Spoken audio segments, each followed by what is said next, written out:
ओम गुरुर्ब्रह्मा गुरुर्विष्णुः गुरुर्देवो महेश्वरः गुरुरेव परं ब्रह्म तस्मै श्री गुरवे नमः।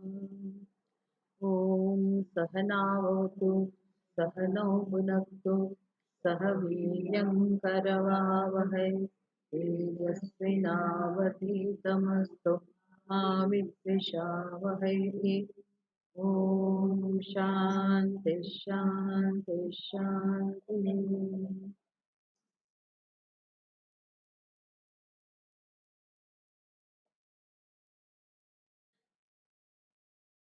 करारविन्देन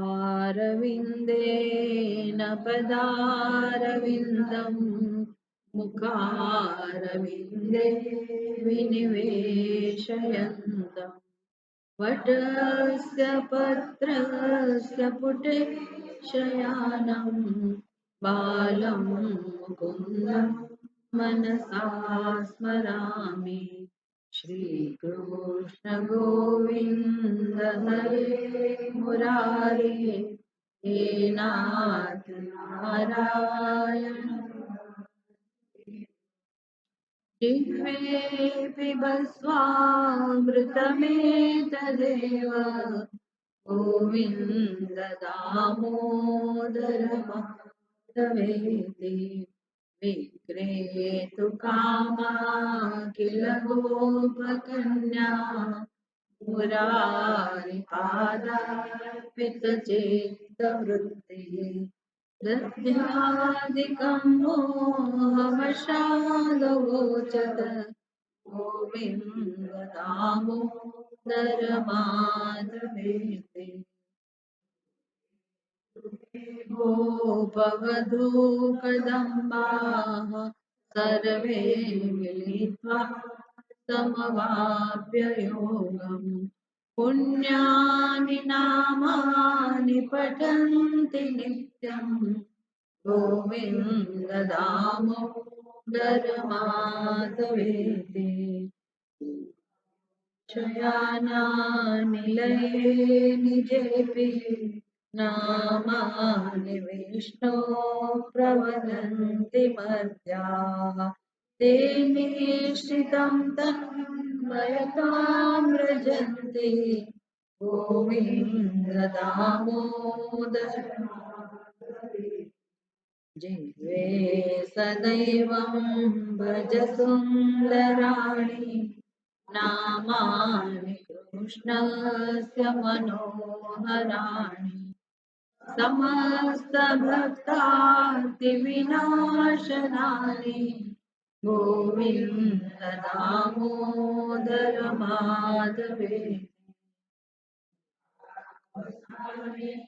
विदमेव सारं दुःखावसाने विदमेव ज्ञेयम् देहावसाने विदमेव जाप्यम् गोविन्द दामोदर माधवेति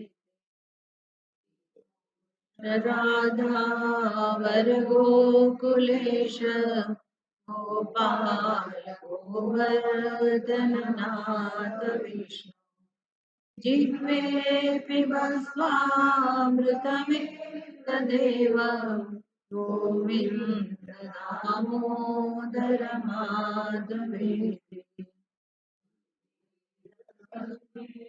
मधुरप्रिया त्वं सत्यं हितं त्वां परमं वदामि आवर्णयेतां मधुराक्षराणि गोविन्द दामोदर माधवेति मम देहि जिह्वे समागते दण्डधरे कृतान्ते वक्तव्यमेनं मधुरं सुभक्त्या गोविन्द दामोदर माधवेति गोविन्द दामोदर माधवेति।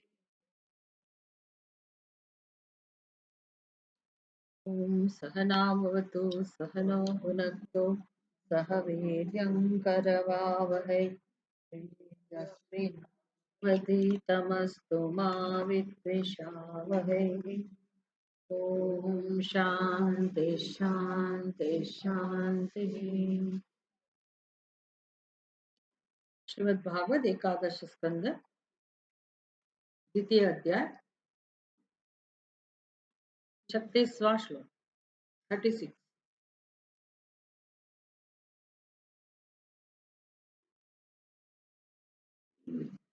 नवयोगेश्वर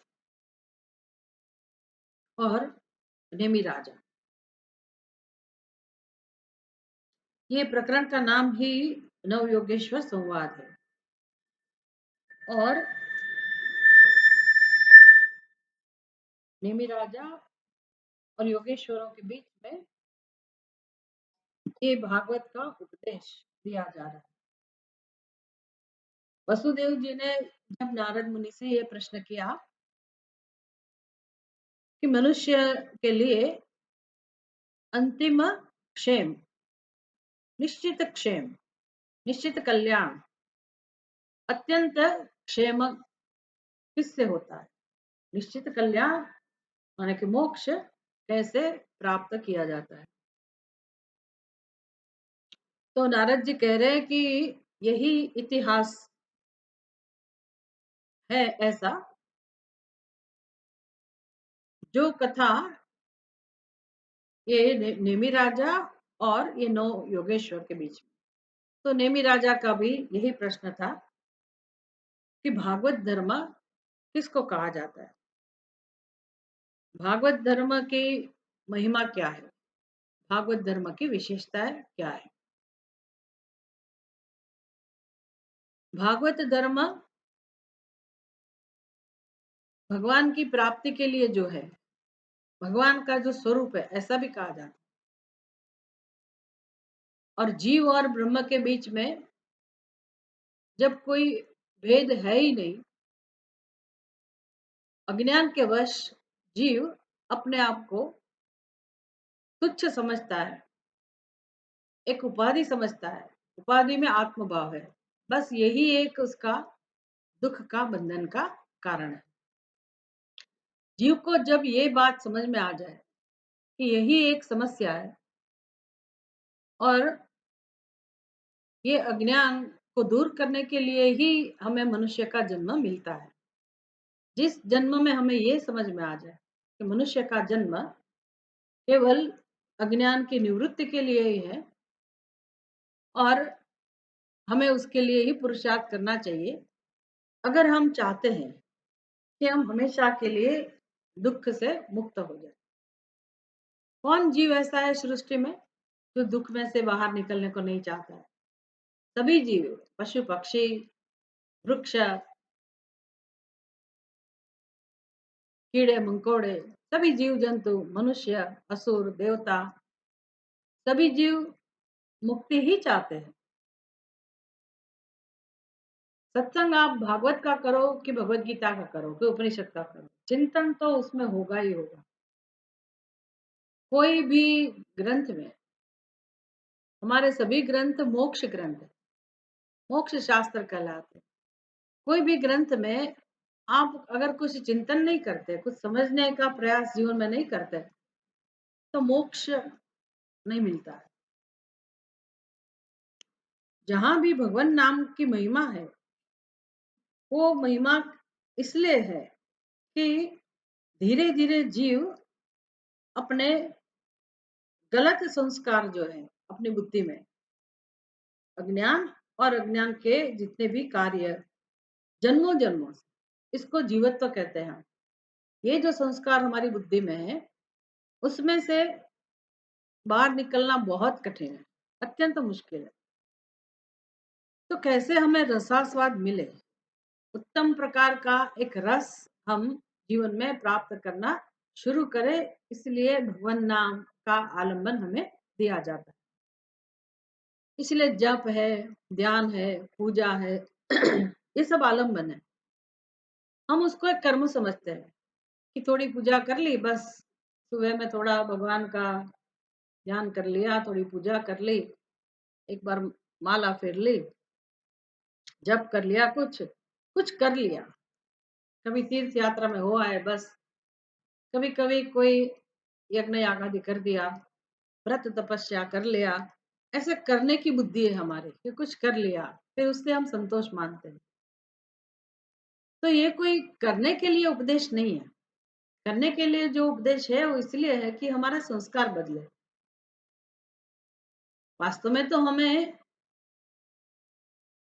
जो भागवत धर्म, जो हमारा स्वभाव है, खुद का स्वभाव है, जो हमारा सत्य है, उस सत्य को प्रकट करना है।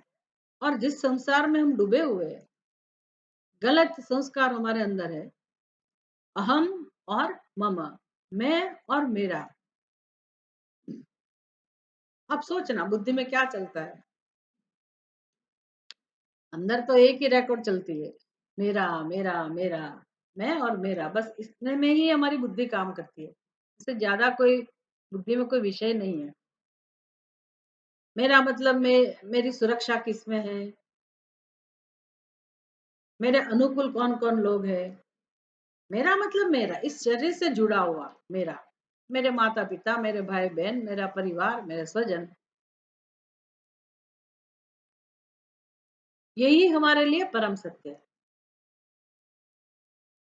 इससे ज्यादा हम कुछ सोच नहीं पाते। और हम सबका कल्याण हो, हम सभी सुखी रहे। आनंद होता है ना कि मेरी जितनी भी बहनें हैं सब खुश है, सब सुखी है। मेरे जितने भी भाई है सब सुखी है। हमारे स्वजन, हमारे परिवार में सब लोग कुशल है, संतुष्ट है। इससे हमें आनंद आता है कि मेरे परिवार में सब खुश है, मेरा परिवार भी। सत्य तो एक ऐसा है कि एक ही परिवार है, मेरा परिवार ऐसा नहीं है। परिवार तो एक ही है, पूरी सृष्टि एक ही परिवार है, उसमें हम अपना परिवार बना के बैठे हैं। ये अज्ञान है। किसी एक जन्म में हमें ये सब जानना पड़ेगा।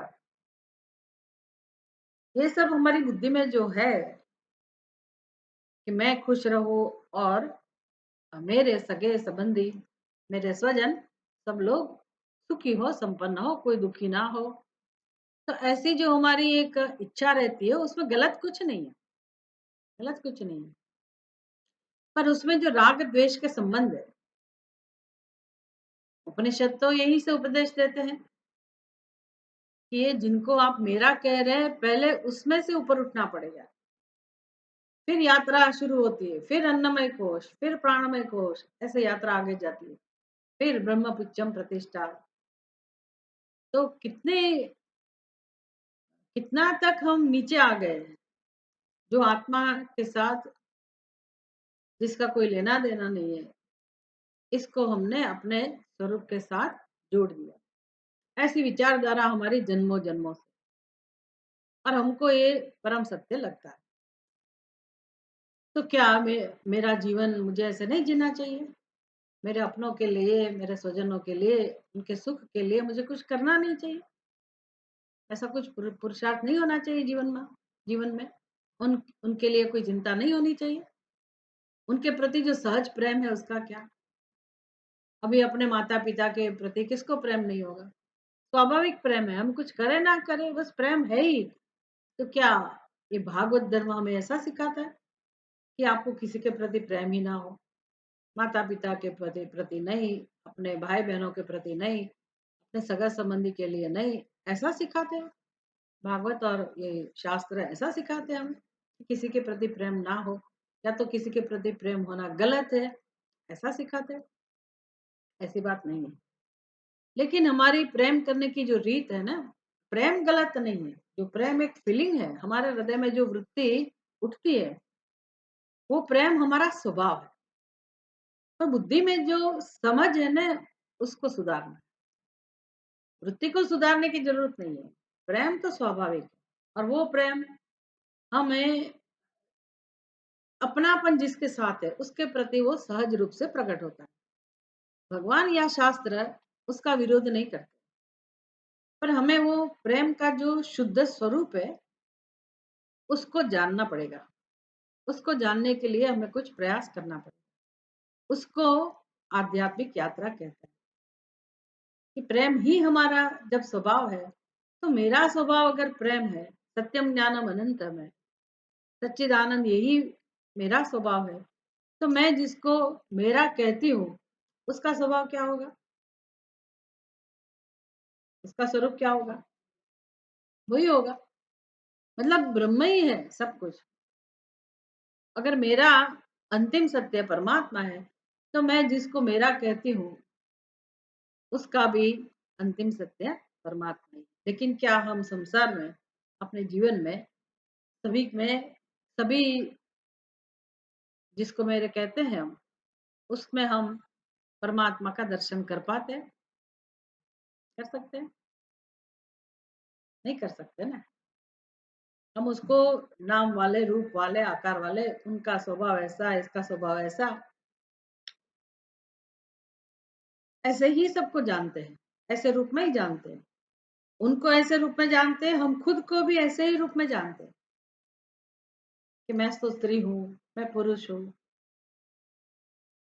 मैं वृद्ध हूँ, मैं युवा हूँ, मैं माता हूँ, मैं बहन हूँ। तो ये सब व्यवहार के लिए तो ये सत्य है, व्यावहारिक सत्य तो है, लेकिन पारमार्थिक सत्य जो है उसको बिना जाने हम जैसे जीवन जी रहे, तो उसमें जन्म मृत्यु के अलावा कुछ प्राप्त नहीं होता है और हमारा पूरा जीवन व्यर्थ जाता है। हम प्रेम करते हैं लेकिन हमें निराशा प्राप्त होती है। तो हमारी जो प्रेम की व्याख्या है, हमारी जो समझ है प्रेम की, और हमारे विषय में हमारी जो समझ है, अपनों के लिए जो समझ है, वो गलत है, तो अज्ञान है। अगर वो दूर कर दे हम हमारी बुद्धि में से, इस अज्ञान को हम दूर करें, तो जिसके भी साथ हम अपना जीवन जी रहे हैं, हम किसी भी व्यवस्था में क्यों ना हो, गृहस्थ आश्रम में हो, अपने परिवार में हो, घर के अंदर अपने कार्य करते हो, घर के बाहर अपने कार्य करते हो, जहां भी हम है, जो भी कुछ कर रहे हैं, ये सभी व्यवहार में व्यवहार करते करते अगर हमारी ये गलत समझ है, उसको हम ठीक कर ले, सुधार ले, तो जीवन सफल होगा। तभी उसको सफलता कहते हैं। नहीं तो फिर मैं मेरा, और वही आसक्ति, वही चिंता, वृद्धस्तावत चिंता सकता है। तो जीवन की पूर्णता, अंत में व्यक्ति को चिंता ही चिंता मिले, तो उस जीवन का क्या फायदा?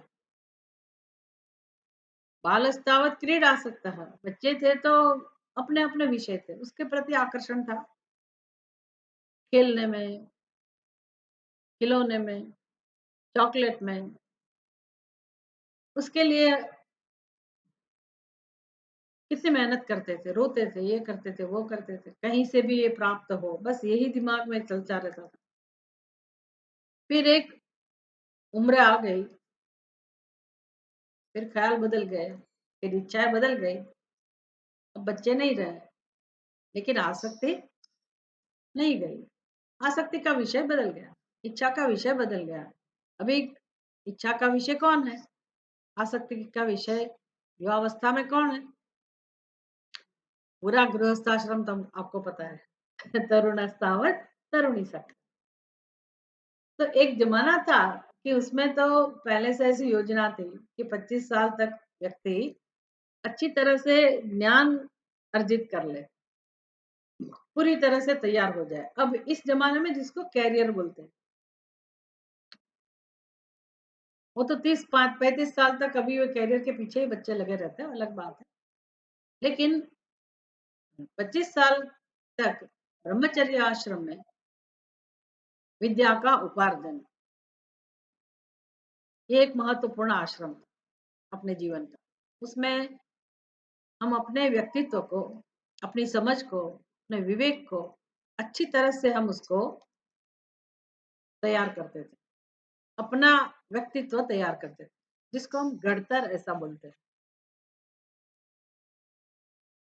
बाद में गृहस्थ आश्रम शुरू होता है। तो उसके लिए शंकराचार्य जी कहते हैं, अभी आपकी उम्र बढ़ गई, आप मैच्योर हो गए और अभी आपकी बुद्धि में, आपके हृदय में किसकी लालसा है? किस चीज़ का आकर्षण है? किसके प्रति आप आकृष्ट हैं? किसके लिए पुरुषार्थ करते रहते हैं? तो किसी को बताने की ज़रूरत नहीं है। वो तो स्वाभाविक प्रवृत्ति है और वो पुरुषार्थ को हम कहते हैं अर्थ और काम। तरुणस्तावत् तरुणी सख। युवावस्था में बस वही विषय, उसके प्रति आकर्षण। कितने साल तक ये चलता रहता है?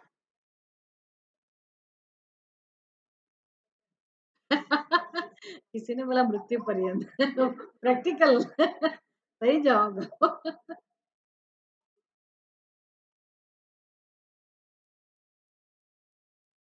मृत्यु पर्यंत। अगर चलता है सबका तो मृत्यु पर्यंत यही चलेगा। 90 साल की उम्र में भी शादी करने वाले लोग हैं, ऐसा नहीं है।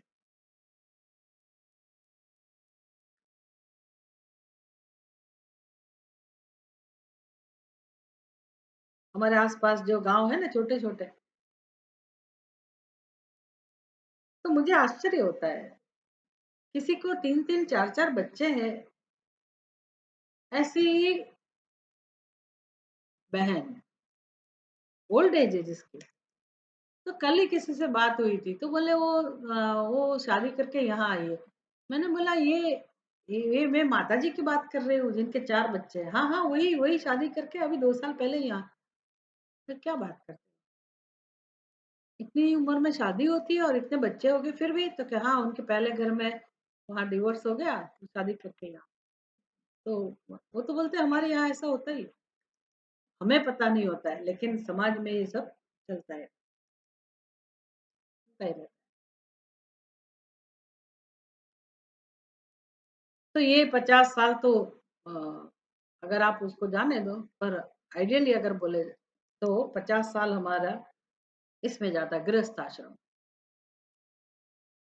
तो गृहस्थ आश्रम में तो व्यक्ति कितनी मेहनत करते हैं, कितना पुरुषार्थ करते हैं लोग। कोई संबंध बिना पुरुषार्थ से टिकते नहीं है। क्या क्या सहन नहीं करते, सब कुछ आप सहन करते। कितने प्रिय होते हैं अपने बच्चे, अपनी संतान, सभी स्वजन कितने प्रिय होते हैं। लेकिन जब वृद्धावस्था में आप प्रवेश करते हैं तो क्या मिलता है?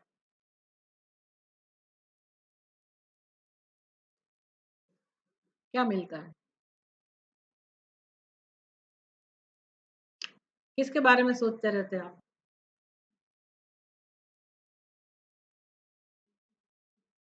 हाँ, पहले बच्चे के बारे में सोचा। हाँ, मुश्किल ये है कि आपको जवाब हिंदी में देना पड़ेगा। अच्छा है, सबको हिंदी आती है। आदत हो जाएगी। पहले बच्चे के बारे में सोचते हैं, अभी वृद्धावस्था में पोते के बारे में। पोते पोती। ये लोग पोतरा पोत्री बोलते हैं। संस्कृत शब्द है पोत्रा पोत्री। का अपभ्रंश पोतरा पोत्री। गुजराती में पोता पोते। पोते मतलब पोते नहीं, हाँ, पोता।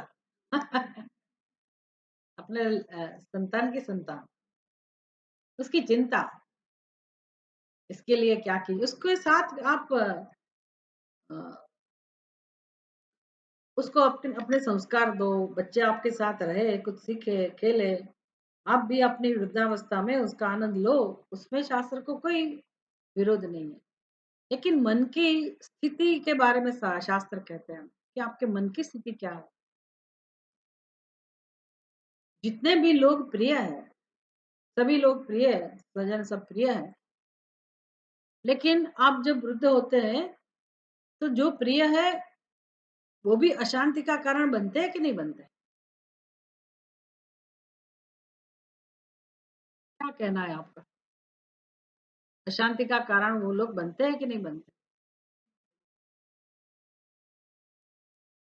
अगर अशांति का कारण बनते हैं तो कैसे बनते हैं? चिंता करते हैं कि चिंता होती है? हम तो कितनी बार कहते हैं चिंता मत करो। आपके बेटे नहीं है, भगवान के भी बेटे हैं, वो भी अपना खुद का भविष्य लेके आए हैं, कुछ संस्कार लेके भी आए हैं।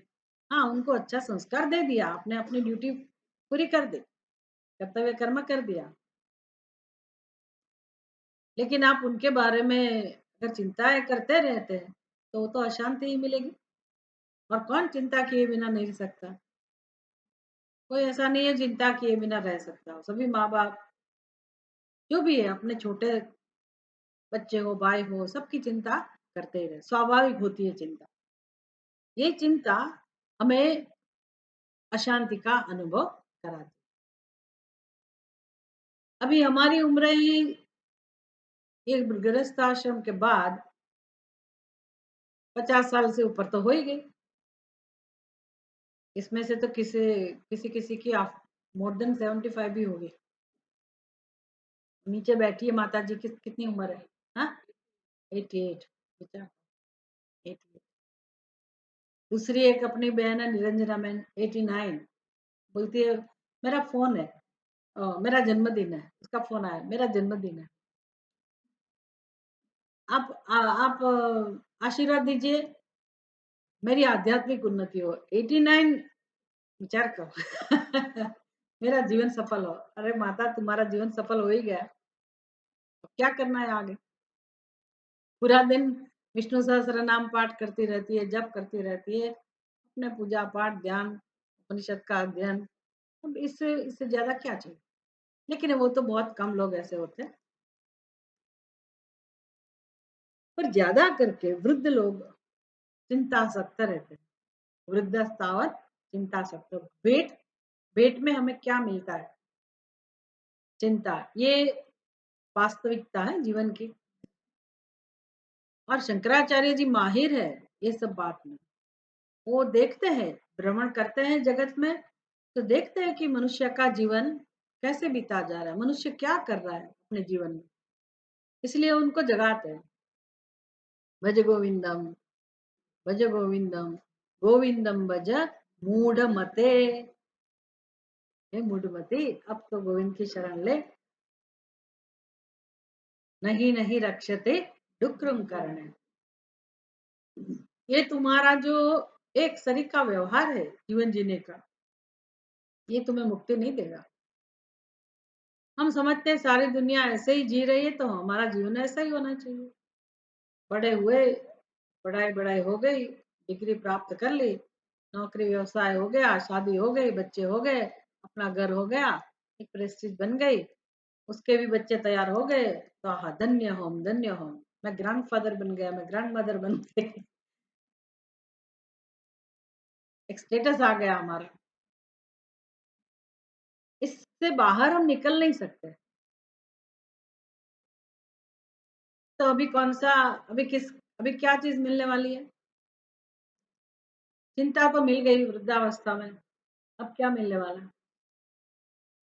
मृत्यु। और आजकल तो आप अगर वीडियो देखते हैं रोज़-रोज़ यूट्यूब में समाचार देखते हैं, तो सुनने में आता है आश्चर्य भी होता है, दुःख भी होता है। 19 साल के लड़के को स्विमिंग करते-करते हार्ट अटैक, 25 साल के व्यक्ति को डांस करते-करते बर्थडे पार्टी करते-करते हार्ट अटैक।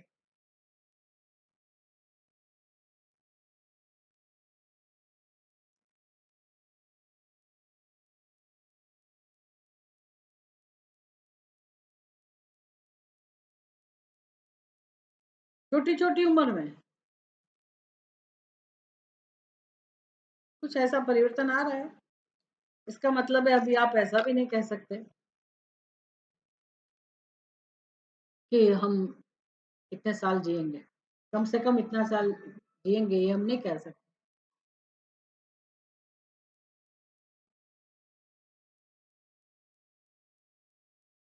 ये सत्संग तो छोटी उम्र में होना चाहिए, पर हम अभी क्या करें? हमारे हमारे जीवन में जो भी है, आप लोग तो कब से कर रहे हैं इसलिए अच्छी बात है। लेकिन हमारे अनुभव में से हमें सीखना है। कि बिना सोचे जब ऐसे जीवन जिया जाता है तो चिंता के अलावा कुछ नहीं मिलता, दुख के अलावा कुछ नहीं मिलता, और मृत्यु फिर हमारा इंतजार कर रही होती। बस फिर चले जाओ, पता नहीं अचानक चले गए, ये हमारी कहानी बन जाएगी। तो भागवत धर्म या तो अध्यात्म क्या सिखाता है हमें? शंकराचार्य जी कह रहे हैं, ब्रह्मणि को पी न सकता, पर में ब्रह्मणि को पी न सकता। परम ब्रह्म में किसी की रुचि नहीं है। यहाँ भी बैठे बैठे अपना दिमाग दूसरी चीज में, दूसरे विषय में लगाते रहते हैं, पता नहीं क्या क्या। आश्चर्य होता है कि जब सत्संग में बैठते हैं तो हमारी बुद्धि कैसी होनी चाहिए, हमारा फोकस किसके ऊपर, किस विषय में रहना चाहिए, किसके लिए हमें, इसलिए हम यहाँ आए हैं। जबरदस्ती तो किसी को लाया नहीं गया। जब आए ही हैं, भगवान ने बुलाया ही है, ऐसी पवित्र नर्मदा के किनारे अपनी शांति में, बढ़िया एटमोस्फियर में जब आए हैं, तो हमारा ध्यान किस में होना चाहिए, ये भी हमें देखना है। तो जीवन के बारे में चिंतन, कि अगर हम नहीं सोचेंगे ये सब, तो इतने ऐसे तो कितने सारे जन्म ऐसे ही हमने पूरे कर दिए, और ये जन्म भी पूरा हो गया है ऑलमोस्ट। ये तो अभी जो भी मिल रहा है गिफ्ट है, भगवान की कृपा से। जितने भी दिन मिलते हैं ना, वो सब गिफ्ट है। तो हमें जगाते हैं शंकराचार्य जी, अगर ये मनुष्य जाग गया, उसने अपने जन्म का प्रयोजन, उसको पता चल गया कि कितने अनादिकाल से हम इस सृष्टि में भ्रमण करते आए हैं, एक ही काम करते आते, जन्म मृत्यु जन्म मृत्यु, पुनरपि जननम पुनरपि मरणम पुनरपि जननी जठरे शयन। तो उसमें क्या क्या पराक्रम किया आपने, कितना भी पढ़ाई किया, कितनी डिग्री प्राप्त की, कुछ भी सीख लिया, विद्वान बन गए, लेकिन चले जाएंगे ना, ये बात। फिर जन्म मिलेगा, फिर ये जो इस जन्म में जो भी प्राप्त किया वो तो सब बिल्कुल गया। नए जन्म में शुरू से ही प्रयत्न करना पड़ेगा, तो ये डिग्री भी काम में नहीं आएगी। ये इस जन्म में जो आपने परिवार बनाया और इतने अच्छे संबंध, ये सब भी गया, इसमें से भी कुछ साथ में नहीं आएगा। क्या साथ में आएगा, क्या साथ में आएगा?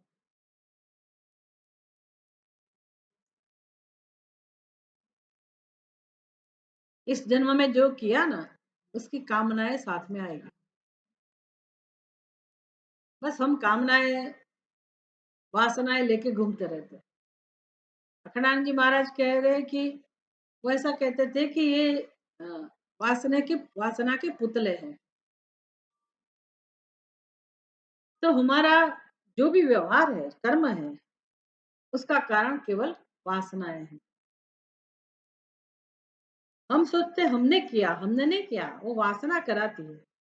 वासना से हम प्रेरणा प्राप्त करते हैं, और उसी प्रकार हम कर्म करते रहते हैं।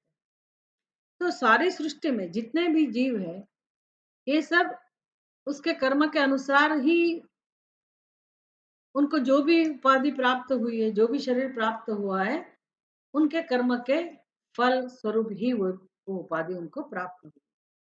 हमें ये मनुष्य का शरीर प्राप्त हुआ है हमारे कर्म के फल से। तो मनुष्य जीवन और ये बाकी जो शरीर है, इसमें क्या फर्क है? मनुष्य के शरीर में देखिए, इस शरीर में जो है चैतन्य, और बाकी सब शरीर में जो चैतन्य है, उसमें कोई भेद नहीं है, वो तो एक ही है। तो उनको ये शरीर मिला और हमें ये मनुष्य का शरीर मिला, कुछ तो फर्क होगा ना। वो अपने जीवन में क्या करते हैं, कभी सोचा है कि वो लोग क्या करते हैं?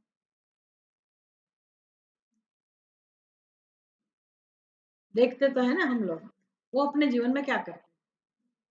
हमारे जैसा हमारी जैसी मतलब हम जैसे बोल सकते हैं, बोलकर अभिव्यक्ति कर सकते हैं, हमारे सुख की, हमारे दुःख की, हमारी भावनाओं की, उनको भगवान ने वाचा नहीं दी है। हमारे जैसा व्यवहार नहीं है, लेकिन फिर भी उनके कर्म कैसे कर्म तो है, व्यवहार तो है उनका। किस लिए है? सभी कर्म किस लिए है? भोजन करते हुए देखते हैं ना हम, उनकी एक प्रवृत्ति है भोजन। हमारी प्रवृत्ति है कि नहीं?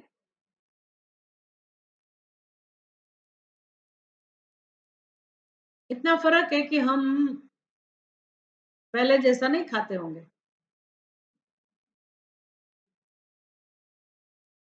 काफ़ी बदलाव आ गया हमारे भोजन में और हम होटल में जाके खाते हैं, कुछ फ्लेवर वाला खाते हैं, कुछ एक विशेष वातावरण बना के हम भोजन का आनंद लेते हैं। हमारी बात अलग है और वो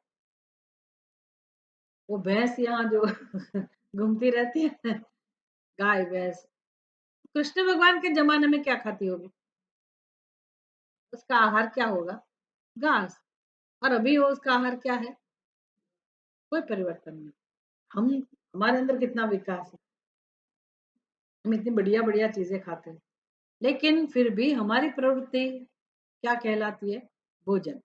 उनकी प्रवृत्ति क्या कहलाती है? भोजन, आहार। उसमें कोई फ़र्क नहीं है। प्रवृत्ति एक ही है, आहार।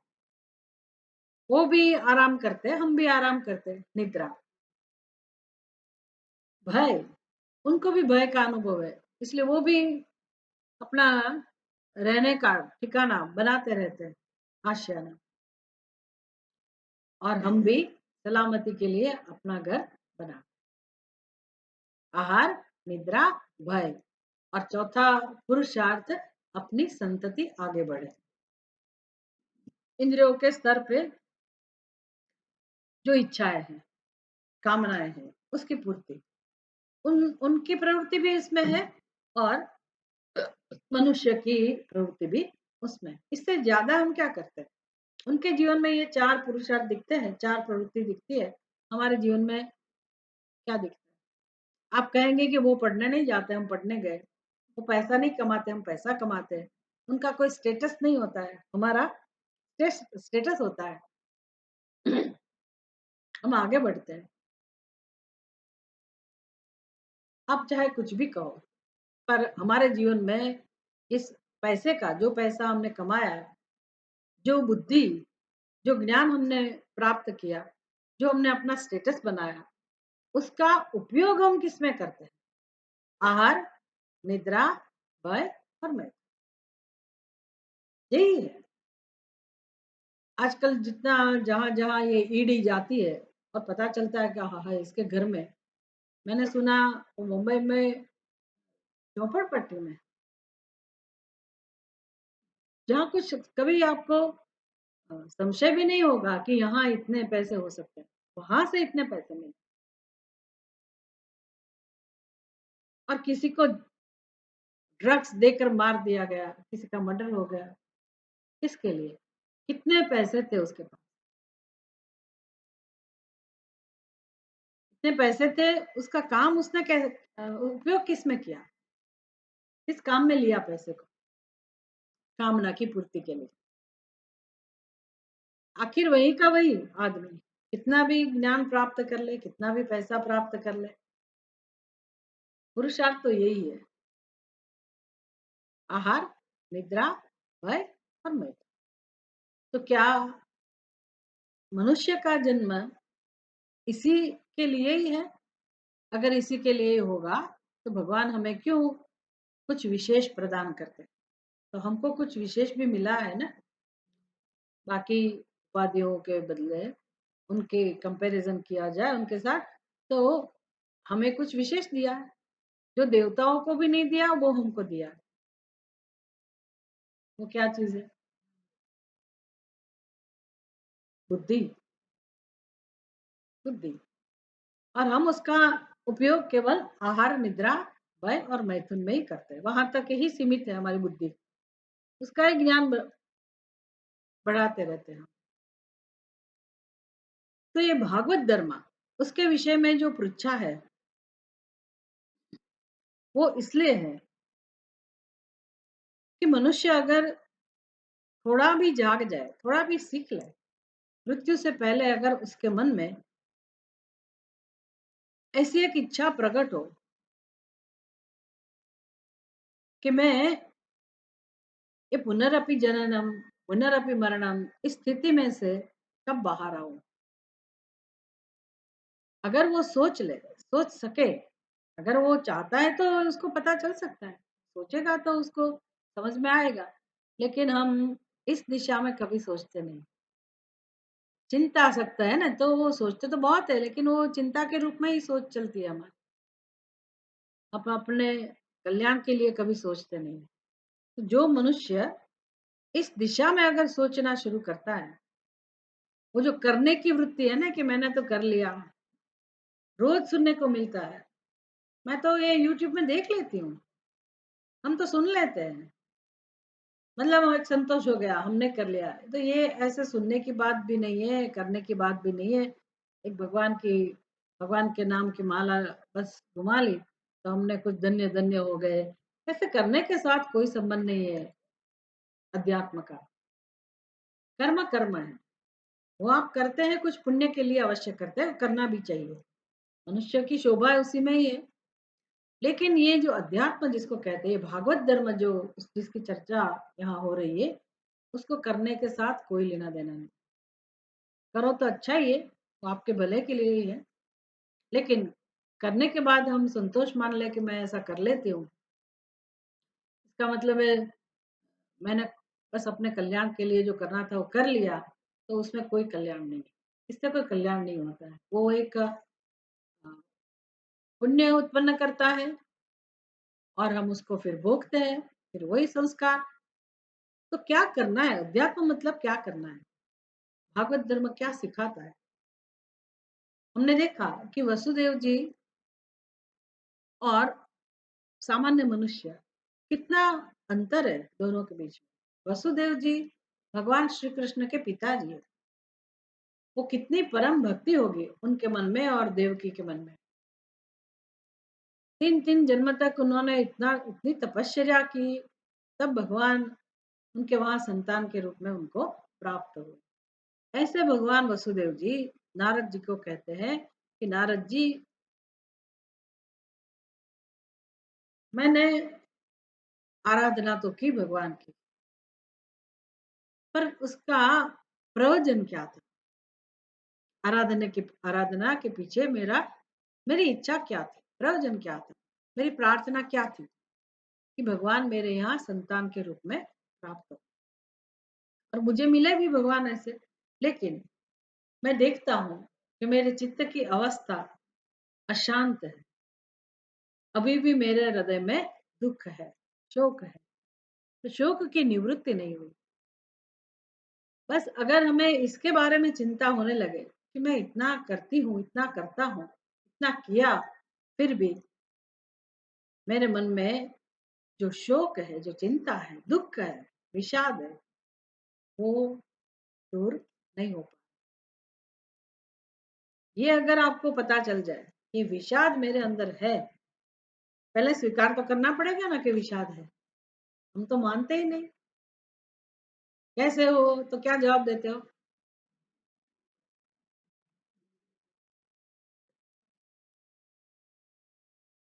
मास्टर हो गए ना हम इस जवाब देने में तो।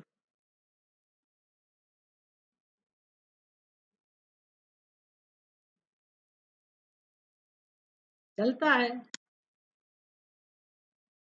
गोइंग ऑन, चाले छे। इसका मतलब है कुछ चलता नहीं है, हमारा कुछ चलता नहीं। यही हुआ ना, चलता है मतलब हमारा कुछ चलता नहीं है। चलता है, जिंदगी चलती रहती। ये स्वीकार करना पड़ेगा। हम अपने आप को दुखी, जबरदस्ती दुखी है ऐसा सिद्ध नहीं करना चाहते। दुख अंदर है, शोक अंदर है, विषाद अंदर है। ये समझना पड़ेगा, स्वीकार करना पड़ेगा कि ऐसा है, विषाद तो है ही। पैसा है, परिवार है, सब कुछ है, खाना-पीना है, सब तरह से हम समृद्ध है, लेकिन अपने हृदय में चिंता तो है, दुःख तो है, कुछ अधूरापन महसूस हो रहा है। ऐसा है कि नहीं? पहले ये समझना पड़ेगा, ऐसा है कि नहीं है? कोई कोई ऐसा कह सकता है कि नहीं, नहीं, नहीं मेरे मेरे चित्त में कोई विषाद है ही नहीं, शोक है ही नहीं। अगर ऐसा है, तो आप किसी भी प्रकार का पुरुषार्थ नहीं करेंगे, लेकिन हम पुरुषार्थ करते ही रहते हैं, योजनाएँ बनाते ही रहते हैं। कुछ न कुछ प्रयोजन रहता है, हमारी सभी योजनाओं के पीछे, प्रयोजन के पीछे। तो जो अशांति है, जो शोक है, उसकी निवृत्ति के लिए हम हमेशा ऐसी योजनाएँ बनाते रहते हैं। तो किस योजना से, किस पुरुषार्थ से, कौन-सा ऐसा हम कर्म करें कि शोक हमेशा के लिए हमारे मन से निवृत्त हो, चित्त में से हमेशा के लिए विषाद की निवृत्ति हो, उसका उपाय क्या हो सकता है? आप लोगों को क्या लगता है, क्या हो सकता है? पहले तो वो शोक की निवृत्ति होनी चाहिए कि नहीं होनी चाहिए? इस जन्म में होनी चाहिए कि बाद में कभी भगवान जब करेंगे तब होनी चाहिए? अभी, इस वक़्त? ऐसी इच्छा हो तो बहुत अच्छी बात है। कोई-कोई लोग तो उसको स्वीकार करने के लिए तैयार नहीं है, कि मेरे हृदय में शोक है, चिंता है। इसके लिए प्रामाणिक बनना पड़ेगा। Honesty is necessary. निखालस बनना पड़ेगा। अर्जुन जैसा बनना पड़ेगा, वसुदेव जी जैसा बनना पड़ेगा। नारद मुनि भी जो यहाँ वसुदेव जी के लिए तो उपदेष्टा है, उपदेशक है, उपदेश करने वाले नारद जी है। वो भी सम्मत है। जब सनत कुमार के पास गए तो नारद मुनि कहते हैं, सोहम नारद शोचामि। इतना पढ़ा लिखा हूँ, सभी विद्या में पारंगत हूँ, मैंने क्या नहीं किया? मेरे पास कौन सा ज्ञान नहीं है, कौन सी विद्या नहीं है, कौन सी कला में नहीं जानता हूँ। खुद कबूल करते हैं कि ऐसा नारद, ऐसा मैं दुखी हूँ। शोकस्य पारयतु, मुझे आप इसमें से, दुख में से बाहर निकालो। मैं शोक को पार करना चाहता हूँ। नारद मुनि कहते हैं। अगर हमें ऐसा समझ में आए कि बात तो सही है, और आपको क्या लगता है कि मनुष्य के सिवा जितने भी शरीर है यहाँ सृष्टि में, कोई भी जीव हम जितना दुख का, विषाद का, शोक का अनुभव करते हैं, इस मात्रा में क्या कोई जीव शोक का अनुभव कर सकता होगा? अनुमान लगाना थोड़ा। एक कुत्ते होते हैं ना, उसके भी बच्चे कभी मर जाते हैं, तो उसकी माता को दुःख होता है, लेकिन फिर भूल जाते हैं, भूल जाते हैं। हम भूल पाते हैं? एक छोटा-सा एक्सीडेंट हुआ और कुछ कट गया, तो देख के भी अगर हमारे संतान के साथ हुआ हो ऐसा, हम उसको नहीं भूल सकते। तो अगर किसी की मृत्यु हो जाए, तो हम कैसे भूल सकते? तो मनुष्य इसमें से मुक्त नहीं हो सकता। मनुष्य के हृदय में जितने भी ऐसे घाव लगे हुए हैं, और ये एक जन्म के नहीं है, अनेक जन्म के। वो सब हमें याद नहीं है, इतना अच्छा है, लेकिन घाव तो है, शोक तो है। सब ऊपर नहीं आता है, अंदर पड़ा हुआ है। अब कितना भी उसकी तरफ से मुँह इधर-उधर करें, लेकिन उसकी निवृत्ति नहीं होती। डाइवर्ट कर सकते हैं हम अपने आप को। कोई संगीत में अपने मन को लगा लेता है, कोई चित्रकला में, कोई गुम-गाम करने में, कोई इसमें, कोई उसमें, पैसा कमाने में सारी ज़िंदगी पूरी कर देते हैं। कोई लोग सेवा में ऐसा कर देते हैं, कोई यहाँ अपनी शक्ति लगा देते हैं। लेकिन अंदर जो दुःख है, वो उसकी निवृत्ति अपने आप कभी भी नहीं होती। तो कौन उसकी निवृत्ति करेगा? आपके दुःख में किसको रस है? कौन महत्व देता है आपके दुःख को? आप दुःख दूसरे के दुःख को अवश्य महत्व देते हैं, लेकिन आपके अंदर जो चिंताएँ हैं, दुःख है, उसको कौन समझ पाता है? उसको कौन महत्व देता है? उसके लिए कौन पुरुषार्थ करता है? कौन उसको दूर कर पाएगा? हाँ? भगवान करते तो इतने सारे जन्म हमारे हो गए, तो एक कोई एक जन्म में तो भगवान को दूर करना चाहिए ना, वो नहीं करता है ना। अगर कर दिया होता तो हम मोक्ष हमें मिल जाता। भगवान को क्या चिंता है? भगवान क्यों करे?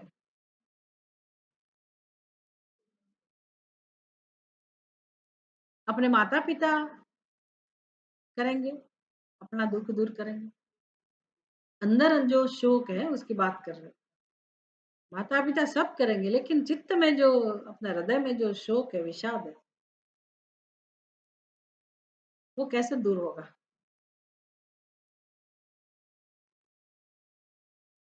हम समझते हैं कि हमारे जीवन में ऐसा नहीं है, सभी जीवों की स्थिति यही है। पशु-पक्षी जो भी जीव है सृष्टि में हम जितनों जिनको भी देखते हैं, जो भी जन्म लेते हैं, उनके हृदय में यही दुःख है, विषाद है। लेकिन वो तो कुछ सोच भी नहीं सकते, उनको ये अनुभव में भी नहीं आता है। मनुष्य में और पशु-पक्षी में क्या फ़र्क है? मनुष्य इतना सेंसिटिव है, आत्म-ज़बान जिसको बोलते हैं, उसको सब पता चलता है और वो सहन नहीं कर पाता, उससे बाहर निकलना चाहता है। उनको व्यवस्था भी दी गई है, ये फ़र्क है। तो मनुष्य को अगर ये सब हम समझ लें, इसके लिए चिंतन करने की आवश्यकता है कि नहीं? हमारा माइंडसेट कैसा है? यांत्रिक है। सुबह में उठ के ये काम कर लिया फटाफट, 2-3 घंटे कैसे चले गए पता नहीं चला। फिर ऑफ़िस चले गए, फिर उधर से ये शॉपिंग के लिए गए, यहाँ गए, वहाँ गए। आज किसी की शादी में जाना था, आज किसी के मरण में जाना था, इसके के ये प्रसंग में जाना था, ये व्यवहार करना था, वो व्यवहार करना था। और आजकल तो आपका शेड्यूल अ, अहमदाबाद में, फिर 6 महीना अमेरिका में, या तो कनाडा में, फिर वापस आए, फिर वापस गए। 25-30 साल तो खत्म। वानप्रस्थ आश्रम इसमें खत्म हो जाता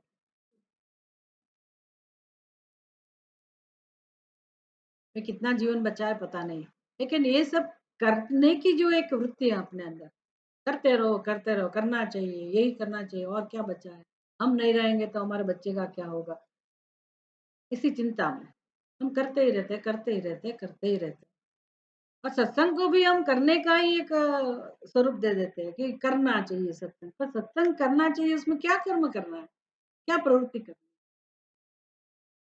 है? सत्संग करने की चीज़ नहीं है, कोई कर्म नहीं है। सत्संग करना चाहिए मतलब वो एक व्यवस्था है। सत्संग के अंदर ऐसी बातें होती है, इस प्रकार की बातें हो ज़बरदस्ती हमें ये सब सुनना पड़ता है, अच्छा लगे कि नहीं लगे।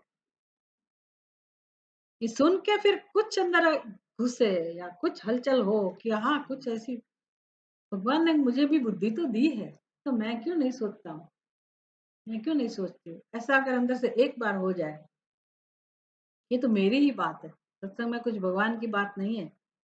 ये तो माध्यम है और भगवान भी क्या स्वयं भगवान है जिनके वहां पुत्र के समान पुत्र के रूप में प्रकट हुए हैं वो वसुदेव जी जब कह रहे हैं कि मेरे चित्त में शोक है तो हमारे चित्त की तो क्या दशा होगी तो भगवान ने उसका दुख भी दूर नहीं किया ना उनके वहां पुत्र के रूप में भगवान अवतरे तो भगवान की जिम्मेदारी थी ना कि वसुदेव जी को मुक्त कर दे कर रहे हैं भगवान अपनी जिम्मेदारी पूरी कैसे कर रहे हैं क्या किया वसुदेव जी ने हाँ प्रश्न पूछा किसको पूछा अरे कौन सा प्रश्न पूछा भूल गए सब अंतिम क्षेम अत्यंत क्षेम आत्यंतिक कल्याण किसमें है मतलब मेरे हृदय में जो शोक है उसकी निवृत्ति कब होगी उसके लिए मैंने भगवान से प्रार्थना नहीं की वसुदेव जी सम्मत उसके लिए मैंने प्रार्थना नहीं की उसका क्या उपाय है? वो जानते हैं, भागवत धर्म ही उसका उपाय है। तो मुझे उपदेश दीजिए। तो किससे कल्याण होगा? ये शोक की निवृत्ति का उपाय क्या है? पहले तो ये समझे हम, मैंने ये चर्चा इसलिए की, कम से कम हमें एक बार ये समझ में आ जाए कि मनुष्य का जीवन अब तो पूरा होने वाला है, पूरे होने की तैयारी में है, पता नहीं है कितना हम जिएंगे। लेकिन मनुष्य का जीवन जिसके लिए हमने बिताया, वो उसका प्रयोजन नहीं था। पता नहीं था तो हम ऐसे जिए, ठीक है, कोई बात नहीं। लेकिन प्रयोजन तो जानना चाहिए कि प्रयोजन क्या हो सकता है, मनुष्य के जीवन का प्रयोजन क्या हो सकता है। कम से कम अपने शोक को पहचाने और उसकी निवृत्ति के लिए हम प्रयास करें।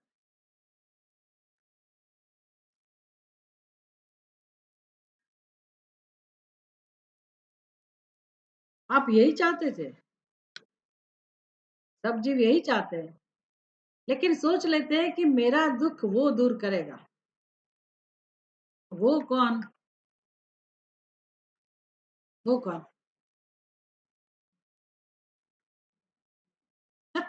हाँ, वो कौन? वो दुख दूर करेगा, वो कौन? बच्चे समझते हैं मेरा दुख मेरा माता पिता दूर करेंगे। माता पिता समझते हैं कि मेरा दुख मेरे संतान, मेरे बच्चे दुख दूर करेंगे। पत्नी क्या सोचती है? मेरा दुख कौन दूर करेगा? पति। पति क्या सोचता है? उसका दुख दूर कौन करेगा? शादी किस लिए की? गृहस्थ आश्रम में प्रवेश किया, किस लिए किया? वो मुझे सुख देगी, मैं उसको सुख दूंगा। अच्छी अच्छी समझ है, कोई गलत नहीं है उसमें, पर विचार नहीं किया कि सुख मुझे वो सुख देगी, ऐसा क्यों? वो वो मुझे सुखी करेंगे, ऐसा क्यों? पहली तो ये बात मैं दुखी हूँ, तभी ये विचार आएगा ना कि वो मुझे सुख देगी। तो मैं दुखी हूँ तो मुझे उसका उपाय ढूंढना चाहिए ना, मुझे पुरुषार्थ करना चाहिए ना, हमारी अपेक्षा उनके प्रति, वो मुझे सुख दे। और जब वो सोचते हैं कि वो मुझे सुख देगी, इसका मतलब क्या हुआ? वो भी दुखी है, और वो भी डिपेंडेंट है, वो मुझे सुख देगी। अभी दोनों के पास नहीं है तो कैसे आप एक दूसरे को सुख देंगे? ये सब सोचते नहीं हम। पर ठीक ठीक है, चलो, सारी दुनिया ऐसे ही भागती है, तो ऐसा है, कोई बात। पर अब तो सोचना चाहिए ना कि किसने किसको कितना सुख दिया, कितने कितने लोगों ने किसी का, अपने का मतलब अपने लोगों का कितना दुख दूर किया। कोई है जवाब? बचपन में जो विषाद था, बचपन में जो शोक था, इतना ही शोक अभी है। इसका मतलब है किसी ने अपना दुख दूर नहीं किया।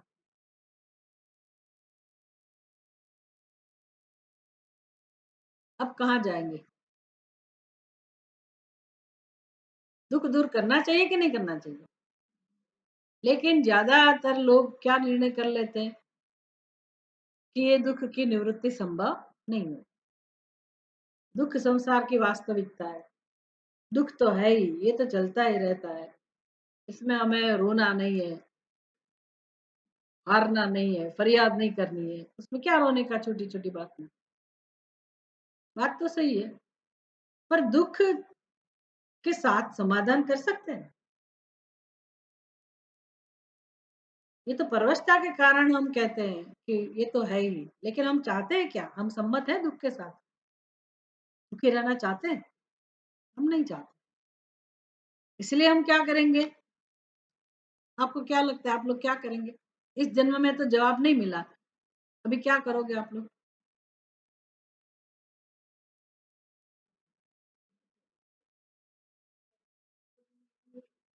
नहीं, आप आपके पास क्या अभी उपाय है?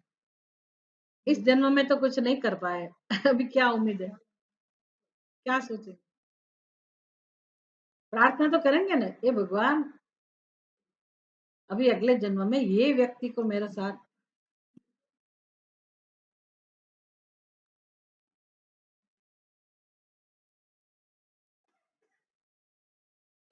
अगले जन्म में मुझे ऐसी जगह पे जन्म देना, भारत में तो देना ही नहीं। कई-कई लोगों को ये तकलीफ है, भारत के प्रति विरोध है। ये ना आज कोई वो मुखवास की बॉटल मुझे दिखाने आया है, अलसी, ₹25 की एक बॉटल। तो तुरंत रिएक्शन आया कि इंडिया में ये क्या पागलपन है। तो इंडिया के प्रति विरोध हो सकता है कितने लोगों को, कि यहाँ तो कोई व्यवस्था है ही नहीं, इसलिए यहाँ जन्म नहीं लेना चाहिए। तो कहाँ जन्म लेना है? कहीं और लेंगे, क्योंकि ये सब दुःख में से मुझे बाहर निकलना, कहीं और मुझे जन्म लेना है। कोई और माता-पिता हो, कोई और। बस इसके सिवा हमारे पास अभी कुछ बचा नहीं है। हम इतना सोच के अपना जीवन पूरा कर सकते हैं। इस जन्म में जो भी हुआ, ठीक है। अब इसमें कोई हम परिवर्तन नहीं ला सकते, तो दुखी होकर ही हमें जाना है। हमारी मृत्यु हो जाएगी, लेकिन कम से कम भगवान से प्रार्थना करें कि नेक्स्ट जन्म में, आगे के जन्म में हम कोई विशेष देश में हमारा जन्म हो, विशेष परिवार में, विशेष लोग हमारे सगे-संबंधी हो। ज़्यादा करके संसार में ऐसी ही सोच है, लोग ऐसा ही सोचते हैं। सत्संग में क्या सीखने को मिलता है? सत्संग में हमें सत्संग का प्रयोजन ही यही है। भले हम चाहे कोई भी ग्रंथ ले लें, सभी ग्रंथ के माध्यम से सबसे पहले बेसिक बेसिक जो है वो क्या सीखना है हमें? क्या सिखाते हैं? कि मनुष्य का जन्म, उसका प्रयोजन क्या हो सकता है? तो ये जो जन्मों जन्मों से विषाद लेके जीव घूम रहा है, कितने समय से हम घूम रहे होंगे, इतना अंदर दुख है, शोक है, तो कौन सी ऐसी उपाधि है जहां जन्म लेकर हम इस शोक की निवृत्ति के लिए प्रयास कर सकते हैं? कौन सी उपाधि है? मनुष्य। और हम उस उपाधि का उपयोग किसमें कर रहे हैं? वही वही संसार को दृढ़ करने के, वही अभ्यास करते रहते हैं। शंकराचार्य जी कह रहे हैं, नहीं नहीं रक्षते डुक्रम करम। ये जो जीवन जीने की आपकी पद्धति है, अभ्यास है, उससे आपके शोक की निवृत्ति नहीं होगी। अरे क्या क्या करना चाहिए?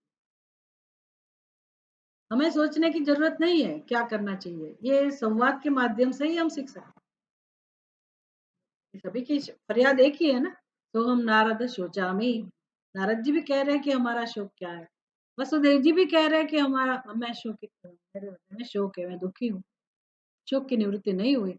और कहाँ तक नहीं हुई, भगवान जब मेरे घर आए तब भी मेरे हृदय में जो शोक था उसकी निवृत्ति नहीं हुई। तो वो तो इतने बड़े भक्त थे, कितनी वात्सल्य भक्ति उनके अंदर होगी, परम भक्त है ना वसुदेव जी।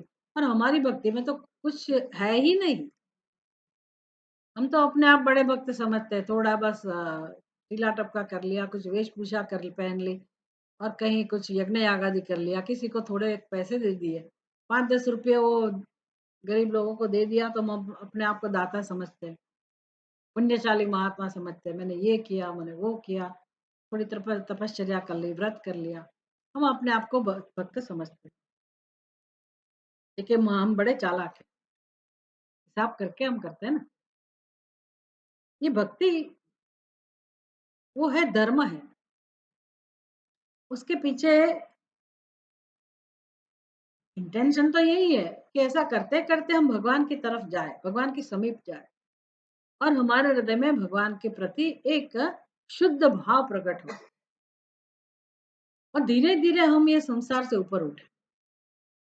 ये मुख्य प्रयोजन है कि जितने भी भक्ति के रूप में हम कर्म करते हैं ना, हमने नारद भक्ति सूत्र में सीखा है कि ये सब जो जिसको हम भक्ति कह रहे हैं, भक्ति ये भक्ति के साधन है, साधन भक्ति है।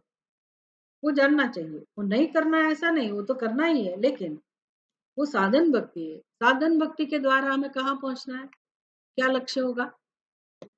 साधन भक्ति के माध्यम से हमें कहाँ पहुँचना चाहिए? साध्य भक्ति। साध्य भक्ति किसको कहते हैं?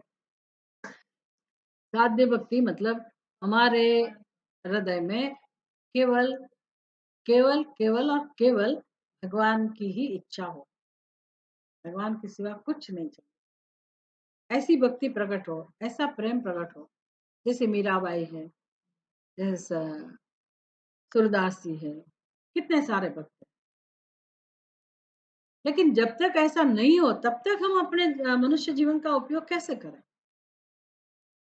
तो ये जवाब में ये भागवत धर्म का जो उपदेश है उसको सुनकर हम अपने जीवन में ये सब सीख के उस उपदेश का अनुष्ठान करें, आचरण करें। भागवत धर्म क्या है उसको जानकर हम उसका अनुष्ठान करें। जब तक कि हमारे हृदय में परमात्मा के प्रति परम प्रेम प्रकट ना हो और संसार के प्रति परम वैराग्य प्रकट ना हो, हमारा जीवन कब सफल होता है? मनुष्य का जीवन, या तो हमें मनुष्य जीवन कैसे जीना चाहिए, उसका प्रयोजन क्या होना चाहिए। भले शोक की निवृत्ति इस जन्म में ना हो, लेकिन उस रास्ते पे तो हमें प्रयाण करना चाहिए ना, उस दिशा में पुरुषार्थ तो शुरू करना चाहिए ना। कैसे होगा वो पुरुषार्थ? एक तो जो जिस प्रकार से हम कर्म कर रहे हैं, हमारी जो समझ है उसमें गलतियां हैं, अज्ञान है, ये हमें समझ में आए और उसको दूर करने के लिए हम पुरुषार्थ करें। अपनी गलती को, अपने अज्ञान को, अपने संस्कार को, ये अज्ञान का स्वरूप है और यही दुख का कारण है, ये समझ में आए और उसको हम धीरे धीरे दूर करें। दूर करने का उपाय भी क्या है ये भी पता होना चाहिए। तो ये तो आप जानते हैं कि अज्ञान को दूर करने का उपाय क्या है। ज्ञान, जो गलत सोच है, गलत संस्कार है, उसको दूर करने का उपाय क्या है? सही सोच और सही संस्कार। सच्ची सोच कहो, सच्ची सच्चा संस्कार कहो, सही संस्कार कहो। संस्कार डालने के लिए तो फिर कर्म चाहिए, व्यवहार चाहिए। व्यवहार के माध्यम से ही हम अपने संस्कार को बदल सकते हैं। और हमारा व्यवहार कैसे चलता है? जो पुराने संस्कार है, जो संस्कार लेके आए, जो स्वभाव लेके आए, उसी के आधार पे हमारा व्यवहार चलता रहता है। हम उसमें कुछ भी गलत नहीं समझते, सब बराबर समझते हैं। ऐसा ही जगत में ऐसा ही चल रहा है, ऐसे होना चाहिए बस। ठीक है, लेकिन ये नियम किसके लिए? संसारी के लिए। अभी जिसकी बुद्धि में इतना एक निश्चय हो गया कि भले मेरा जीवन इसमें पूर्ण हुआ हो संसार में, अभी जो भी मेरे पास समय है मैं उसका कैसे उपयोग कर सकती हूँ। इस जन्म का, इस जीवन का उपयोग मैं अब मेरे लिए करूँ। अभी तो समझ में आ गया होगा ना कि किसी ने मेरे दुख में मेरे दुख को दूर करने का प्रयास किसी ने नहीं किया। अगर किया है तब भी दूर नहीं हुआ है, दुख दूर नहीं हुआ है। भगवान दुख दूर करने वाले नहीं है, हाँ? ये समझ लेना। भगवान ने कृपा की है। दूर करने का भगवान ने उपाय जरूर किया है। भगवान भी चाहते हैं कि हम दुख में से मुक्त हो। हमें जानना पड़ेगा कि भगवान ने हमें कैसे मदद दी है, भगवान ने क्या उपाय किया, हमारी दुख में से मुक्ति हो उसके लिए भगवान ने क्या उपाय किया। हाँ, इस विश्व में सब लोग जन्म लेते हैं, सबका जन्म होता है। भगवान की हमारे ऊपर क्या कृपा है?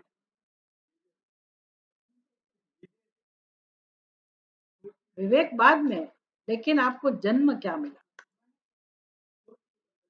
ये जो शरीर मिला है ना, हमें उसकी कोई कीमत नहीं है। हम भोग में उसको खपा देते हैं। लेकिन भगवान को बहुत दुख होता है कि मैंने इस जीव को मनुष्य का जीवन दिया है, जो एक ही उपाय है शोक की निवृत्ति के लिए। और हम इंतजार करके बैठे हैं कि वो मेरे दुख में रस लेंगे। वो कौन आपको पता है, वो कौन? सबका अपना कोई होता है। उसने मेरा दुख दूर नहीं किया, उसने मेरे दुख में रस नहीं लिया। सबके एक दूसरे के प्रति यही एक फरियाद है कि उसने मेरा दुख दूर नहीं किया, वो कहेंगे उसने दुख दूर नहीं किया। भगवान कहते हैं मैंने इस जीव को मनुष्य का जन्म दिया, वो समझ सके, अपनी बुद्धि का, विवेक का उपयोग कर सके कि ये दुख है, सबके हृदय में है, लेकिन मेरा दुख दूर करने की जिम्मेदारी किसकी है? अब भगवान को बीच में नहीं लाना। इससे ज्यादा भगवान कुछ नहीं कर सकते। मनुष्य का जन्म दिया। हाँ, वो ऐसा कर सकते हैं, अगर आपके अंदर इच्छा प्रकट हुई हो कि मुझे अपना जीवन सफल बनाना है, दुख में से मुझे बाहर निकलना है, तो भगवान को पता है कि क्या उपाय है। तो भगवान श्री कृष्ण ने अपने पिताजी को मोक्ष दिलाने के लिए क्या व्यवस्था की? नारद जी को उनके घर भेज दिया। और वही नारद जी हमारे अभी बीच में है कि नहीं? ग्रंथ के माध्यम में, संवाद के माध्यम में, वही नारद जी, वही वसुदेव जी। तो वसुदेव जी ने जो उपाय किया, वो उपाय हम नहीं कर सकते? वसुदेव जी को जो उपदेश मिला और उनके शोक की निवृत्ति हुई, तो वही उपदेश हमारे लिए काम नहीं करेगा? क्या लग नहीं करेगा? हमारे लिए कोई और उपदेश चाहिए?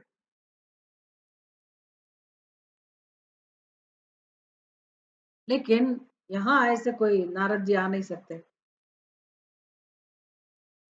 अगर आपके ऐसे प्रारब्ध हो तो आएंगे कभी, लेकिन आपको वेट करना है, तो चॉइस इज योर्स। ये क्या है? ये रेवा समदर्शन में क्या मुक्ति मिलेगी? इससे अच्छा ब्रह्मलोक में जाएंगे, नारद जी के पास है, तो वो आपकी इच्छा। वेट करते रहिए। उसके लिए कुछ योग्यता होनी चाहिए ना। भगवान को ऐसी चिंता नहीं है। भगवान कहते हैं आप जैसे भी हो, अगर आपके मन में मुक्ति की इच्छा हो, भगवत दर्शन की इच्छा हो, शोक की निवृत्ति की इच्छा हो, तो व्यवस्था हो जाएगी। भगवान व्यवस्था कर देते हैं। और कृपा होती है, सत्संग की व्यवस्था मिलती है, कोई समझाने वाला भी मिल जाता है, और ग्रंथ भी है। ये सब कृपाएं प्राप्त होती है।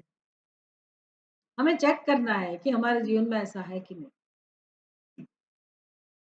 फिर भी अगर हम होती है, चलती है, करते रहते हैं, उसको पजामा थिंकिंग बोलते हैं। आपको समझ में नहीं आएगी। तो हमारे स्वामी दयानंद जी महाराज का एग्जाम्पल रहता है, मतलब लूजनेस।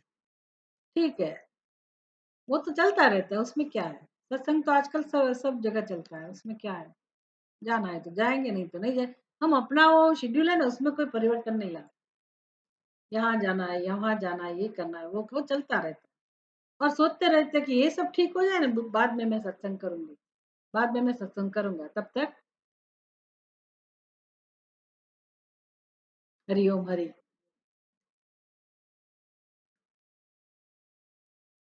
तो उनके जो उपाय, उनके लिए जो उपाय बताए गए, वही उपाय हमारे लिए है, दूसरे कोई उपाय नहीं है। तो जब तक हमारे मन में इतनी साध्य भक्ति प्रकट ना हो, या इतनी तीव्र जिज्ञासा प्रकट ना हो, तब तक हम अपना जीवन का उपयोग कैसे करें? तब तक हम मोक्ष के लिए क्या उपाय करें? भगवान कह रहे बस अपना छोटा मोटा व्यवहार है, उसमें ही आप भागवत धर्म का अनुष्ठान कीजिए। उसके द्वारा ही, वही माध्यम से, वही स्वरूप से आप भागवत धर्म को जानिए और उसका अनुष्ठान कीजिए। तो ये जो श्लोक 36वां श्लोक,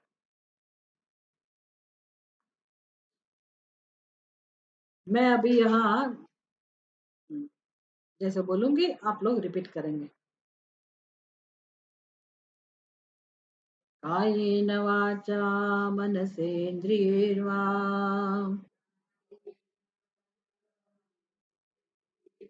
बुद्ध्यात्मना वानुसृतस्वभावात्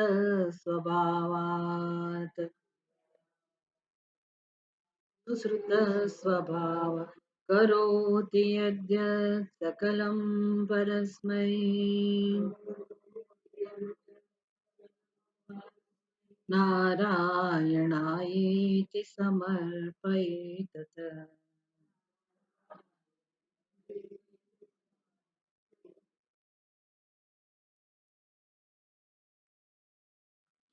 वसुदेव जी को नारद मुनि भागवत धर्म का उपदेश कर रहे थे। ठीक है, वो संवाद ये नहीं है। उनके लिए जो शब्द होगा, उनके लिए जो श्लोक होगा वो अलग हो सकता है। लेकिन नारद मुनि याद दिलाते हैं कि नेमि राजा ने जब पूछा आत्यंतिक क्षेम के लिए, तो जो 9 योगेश्वर उनके सामने थे उसमें प्रथम कवि, कवि नाम के योगेश्वर, उनको नेमि राजा ने भागवत धर्म के विषय में जो प्रश्न किया, उसका जो उत्तर कवि महाराज दे रहे वो यहाँ है, वही उसको कोट कर रहे। तो ये किसने किसको बोला है,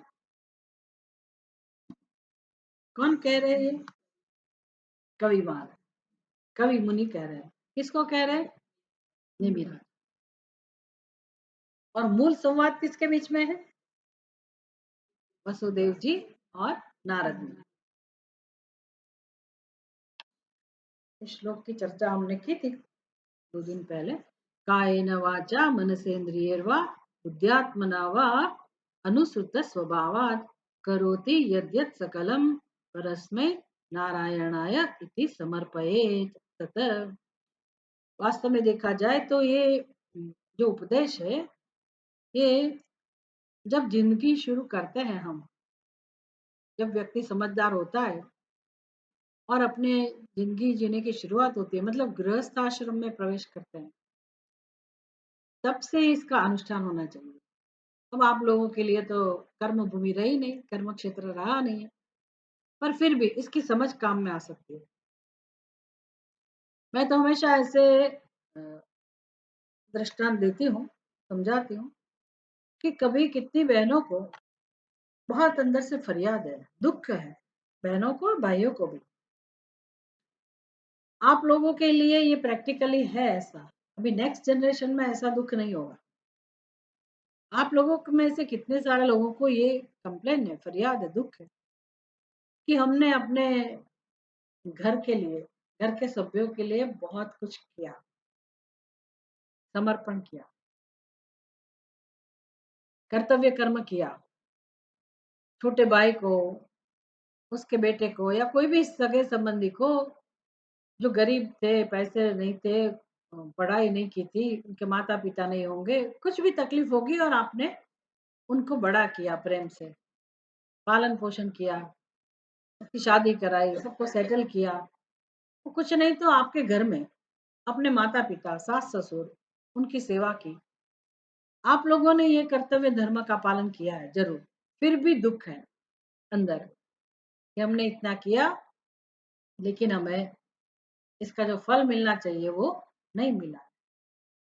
सबको नहीं हो सकता है, लेकिन ज्यादा करके लोगों को ऐसी तकलीफ है, इसकी कंप्लेन ऐसी रहती है, दुख रह जाता है अंदर कि हमारी किसी ने कदर नहीं की, हमने बहुत किया लेकिन हमें उसका फल नहीं मिला, यश नहीं मिला, ऐसे भी बोलते हैं ना, यश। और और आपको कहने वाले भी मिलेंगे कि तुमको कभी यश मिलेगा ही नहीं, और दुख होता है। भाई मिलता नहीं, हम भी जानते हैं, लेकिन वो ज्योतिषी भी बताते हैं कि तुमको कभी मिलेगा ही नहीं। बहुत जीव दुखी हो जाता है, नहीं मिलता है यश, ऊपर से झगड़ा करेंगे आपके साथ, आपका अपमान भी करेंगे वो, बहुत दुख होता है। व्यक्ति ऐसा क्यों व्यवहार करते हैं? जब हम उसको इतनी मदद करते हैं, उसके दुख के समय में हम उनके साथ रहते हैं, सब कुछ उसके लिए हम कर, कर करते हैं, फिर भी वो व्यक्ति क्यों इतना याद नहीं रखता? क्यों उससे प्रेम नहीं मिलता है? हाँ? देखा, तो नया जमाना है तो ऐसा बोलेंगे, आपका कर्तव्य है। इतना बोले तो भी ठीक है, लेकिन अपमान कर दे, ये तो नहीं हम अपेक्षा रखते हैं ना। हमारा अपमान तो ना करे कम से कम। भले हमारी कदर ना हो, हमारी प्रशंसा ना करो, हमें यश ना मिले, ठीक है, लेकिन हमारा तिरस्कार करे, हमारा अपमान करे, ये तो हम अपेक्षा नहीं रखते ना। ज़्यादा करके इसका दुःख होता है लोगों को, बहुत दुःख होता है। तो ये तो संसार का स्वरूप ऐसा ही है, ये तो जानना पड़ेगा। यही संस्कार इसको ही संसार कहते हैं। हमें पता नहीं है, हमको लगता है कि हमने किसी के लिए कुछ किया तो उसका बदला हमें ज़रूर मिलेगा। ऐसा हम सोचते हैं, हम जानते नहीं है संसार क्या है, इसको संसार कहते हैं। संसार का स्वरूप ही है, संसार ये नहीं है, आपका गृहस्थ आश्रम संसार नहीं है। आपका पैसा, आपकी मिल्कियत, ये सब संसार नहीं है। आपका एजुकेशन, वो कुछ संसार नहीं है। वो सब तो ऐश्वर्य है, भगवान की कृपा है, आशीर्वाद है भगवान। वो संसार नहीं है। आपके बच्चे, आपके माता-पिता, सगे, वो सब संसार नहीं है। जो व्यवहार है ना मनुष्य का, एक दूसरे के साथ, अपनों के साथ, वो जहाँ से शुरू होता है, जिस समझ में से ये व्यवहार उत्पन्न होता है, वो जो गलत समझ है उसका नाम संसार है। ये संसार का स्वरूप है। हमें वो पता नहीं, वो अज्ञान हमारे अंदर भी है, उन लोगों के भी अंदर है। हमारे अंदर इस रूप में है कि हम अपेक्षा रखते हैं। अगर हमारे अंदर अज्ञान नहीं होता तो हम अपेक्षा नहीं रखते। विवेक होता तब भी अपेक्षा नहीं रखते। ये हमारा अज्ञान है, और वो ऐसा जवाब देते हैं या ऐसा गलत व्यवहार करते हैं, उसका कारण क्या है? उसका अज्ञान, है ना? उसका अज्ञान। तो सबके अंदर अज्ञान है। अभी नेक्स्ट जनरेशन को ये प्रश्न क्यों नहीं होगा? आप लोगों की स्थिति देखकर उन्होंने कर्तव्य पालन ही छोड़ दिया, ज़्यादा करके। करने वाले करते हैं, पर मैं और मेरा बस, शादी करके अलग हो जाते हैं। तो कहाँ आपके लिए कुछ सेवा करने का या दूसरे का ध्यान रखने, वो सब बातें आती ही नहीं है। आपने जो किया वो सब, वो उसको महत्व नहीं देते, वो नहीं करेंगे। इसलिए उनके हृदय में ऐसा दुःख नहीं होगा, अफ़सोस नहीं होगा कि इतना सारा मैंने किया, ये सब नहीं होगा। वो अपने बच्चों से भी अपेक्षा नहीं रखेंगे, पर इसका मतलब ये नहीं कि वो सुखी होंगे, इसका मतलब ये नहीं वो सुखी होंगे। उनको तो सुखी होने के लिए जो भगवान ने आपको जो मौका दिया था, वो भी नहीं मिला उसको। ऐसा नहीं सोचना कि वो लोग सुखी हो जाएँगे, तो कुछ नहीं मिलेगा। वो तो भगवान ही बचाए उसको, उसकी क्या हालत होगी। फिर वो उसको दूसरी जगह जाना पड़ेगा दया करने के लिए। एनजीओ में जाना पड़ेगा, इधर जाना पड़ेगा, उधर जाने का। फिर वहाँ वो दया करेंगे, वहाँ सेवा करेंगे, उसका ध्यान रखेंगे, वृद्धाश्रम में जाएँगे। फिर संतोष लेना पड़ेगा कि हाँ, हमने इतनी सेवा की। आप लोगों ने अपनों के साथ प्रेम पूर्ण व्यवहार किया, सेवा की, तो व्यर्थ नहीं जानी चाहिए ना। ये तो धर्म है ना, धर्म का पालन आपने किया है, उसका परिणाम दुःख नहीं होता है। फिर भी आप दुखी हैं, तो क्यों दुखी है? ये जानना है। ये सत्संग ये सिखाता है कि क्यों दुःख है हमारे अंदर, इतना करने के बाद भी हम दुखी क्यों हैं? ये सोचना। एक तो हमारे अंदर अज्ञान है। क्या अज्ञान है? विवेक तो ज़रूर है, धर्म का पालन करना चाहिए, विवेक तो है, कर्तव्य कर्म तो किया, सेवा तो की, लेकिन अज्ञान तो है फिर भी। किस प्रकार का अज्ञान है? कैसे प्रकट होता है? Very good. हाँ, हाँ, वेरी गुड। आशा रखना, अपेक्षा रखना। अपेक्षा किस लिए रखते हैं? अपेक्षा रखने की आवश्यकता क्यों है? मैं, मैंपना, मैंने किया, इसलिए अपेक्षा रहेगी ना। तो अज्ञान, अज्ञान और अहंकार वो तो है कि नहीं? बस ये दुख का कारण। अहंकार है इसलिए मैंने किया, और अहंकार है इसलिए आशा, अपेक्षा। शंकराचार्य जी कितना विस्तार से समझाते हैं भज गोविंदम के अंदर। अंगम गलितम फलितम मुंडम दशन विहीनम जातम तुंडम वृद्धो याति गृहीत्वा दंडम तदपि न मुंचति आशा। आशा नहीं जाएगी, वो तो हमारे साथ जुड़ी हुई है। हमारे साथ मतलब हमारे अज्ञान के साथ। सभी सभी लोगों की यही अवस्था धीरे धीरे होती है ना। इसी अवस्था में से तो पार होना है सबको। अंगम गलितम, तो कहाँ तक आपका अभिमान चलेगा। फलितम मुंडम, बाल चले जाएंगे, ये दांत निकल जाएंगे। अंगम गलितम फलितम मुंडम दशन विहीनम जातम तुंडम। तुंडम मतलब ये अपना चेहरा बोखा। दांत निकल गए। सबके सभी ये इस यात्रा से ही गुजरेंगे ना। सबको यहाँ से जाना है, लेकिन सबकी अवस्था क्या है, समानता क्या है। तदपि न मुंचते आशा। इतने वृद्ध हो जाने के बाद भी आशा नहीं छूटती। ये स्थिति आएगी। अभी तो आप अपना काम कर सकते हैं। जब अपना काम व्यवहार नहीं कर पाएंगे खुद, और करने वाला नहीं होगा या होगा जो भी है, दुख किसको सहन करना है।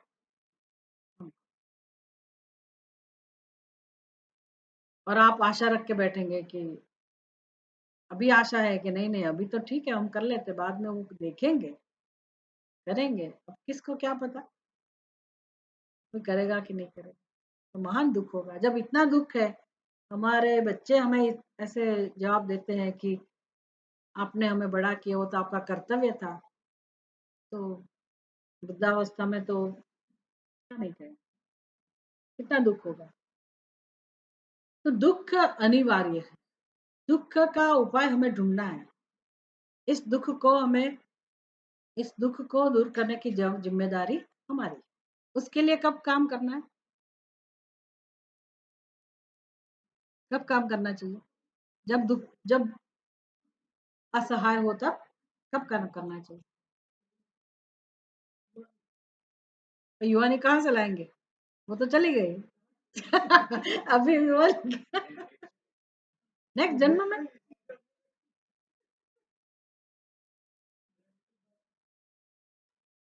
अभी ये बुलाया किस लिए है, ये व्यवस्था किस लिए, समझने के लिए। थोड़ा सा भी अंदर चला जाए ना एक बार, तो अपने आप काम करोगे, अपने आप रस आएगा। बात तो सही है कि भागवत धर्म में इसके लिए तैयार कर।